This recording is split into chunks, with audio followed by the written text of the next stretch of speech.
इराणच्या ड्रोन हल्ल्यानंतर दुबईतील आंतरराष्ट्रीय विमान सेवा बंद. खबरदारी म्हणून दुबई हवाई वाहतूक प्राधिकरणाचा निर्णय. हल्ल्यापूर्वी इराणनं दिला होता दुबईला इशारा.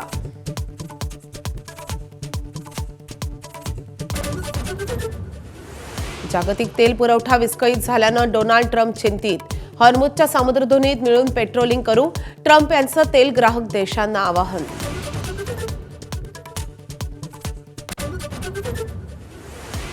युद्धाचा आज 17वा दिवस. इस्रायल आणि अमेरिकेच्या लष्करी तळांवर आतापर्यंत 700 क्षेपणास्त्र आणि 3600 ड्रोन हल्ले केल्याचा इराणचा दावा.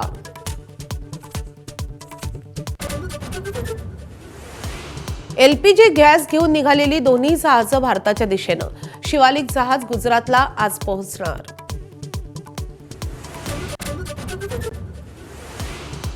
जागतिक तेल पुरवठा विस्कळीत झाल्यानं डोनाल्ड ट्रम्प चिंतित. हॉर्मुझच्या सामुद्रधुनीत मिळून पेट्रोलिंग करू, ट्रम्प यांचं तेल ग्राहक देशांना आवाहन.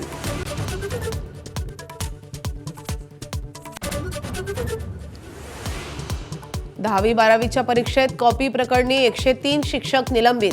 राज्य शिक्षण मंडळाकडून राज्यातल्या कारवाईची माहिती. परीक्षा केंद्रांवरील सीसीटीव्हीमुळे समोर आले अनेक गैरप्रकार.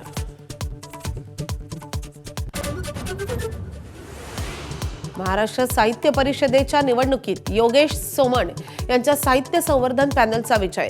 अध्यक्षपदाच्या निवडणुकीत सोमण यांचा मिलिंद जोशी यांच्यावर 45 मतांनी विजय. विधानसभेत आज धर्मस्वातंत्र्य विधेयकावर चर्चा होणार. विधेयक संयुक्त समितीकडे पाठवण्याची विरोधक करणार मागणी, तर चर्चेदरम्यान सत्ताधारी आणि विरोधकांमध्ये खडाजंगीची शक्यता.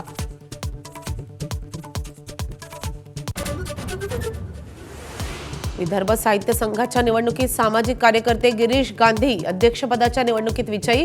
प्रदीप दाते यांच्यावर 1474 मतांनी विजय. गरज असेल तिथे बदल करू, अशी गिरीश गांधींची प्रतिक्रिया.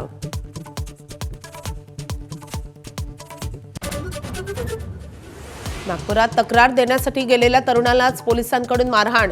मारहाणीत तरुणाच्या कानाचा पडदा फाटला. दोषी पोलिसांवर कारवाई करण्याची कपिल रेवतकरची मागणी.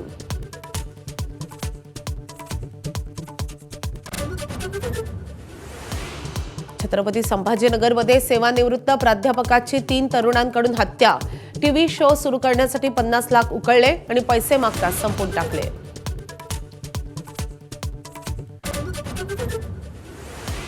चंद्रपूर महापालिकेच्या स्थायी समितीची आज निवडणूक. सत्ताधारी आणि विरोधकांकडेही 8 सदस्य संख्या. स्थायी समितीची निवडणूक ईश्वर चिठ्ठीनं होण्याची शक्यता.